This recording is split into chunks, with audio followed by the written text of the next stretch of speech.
Waqt spezzjonijiet illi saru mill-Pulizija bejn Ottubru u Diċembru tas-sena li għaddiet twaqfu ma' 7,000 vettura u nħarġu mijiet ta' kontravenzjonijiet għal ksur ta' regolamenti ta' traffiku. Bliżjed komuni ikunu vetturi li ma kellhomx il-fanali jixeru kif suppost, vetturi mingħajr pjanċi ta' reġistrazzjoni mwaħħlin skont il-liġi u xufiera li ġew imħarka għax ma kinux libsin iċ-ċinturin tas-sigurtà. L-ispezzjonijiet saru mill-Pulizija tad-Distrett tat-Traffiku, tar-Rapid Intervention Unit, tal-Environmental Protection Unit, mis-sezzjoni tal-Klieb, assistiti mill-Forzi Armati ta' Malta. F'Ottubru saru mal-110 spezzjonijiet tat-traffiku. L-iktar kontravenzjonijiet il instabu kienu minħabba d-dawl, nuqqas tal-bies taċ-ċinturin tas-sigurtà u persuni nqabdu jsuqu mingħajr liċenzja jew bil-liċenzja skaduta.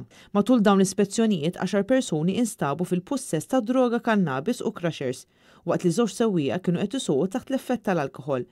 Vetturi oħra l-Pulizija sabet skiken, baseball bat u arma tan-nar. F'Novembru mbagħad saru madwar 115 ispezzjoni tat traffiku bi 13 persuna jinqabdu bid-droga.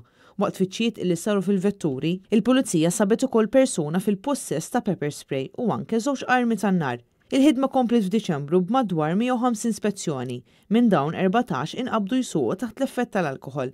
Inħarġu wkoll akkużi kontra 13 il-sewwieq li kienu qed isuqu veloċità eċċessiva u persuni mhux libsin ċinturin tas-sigurtà.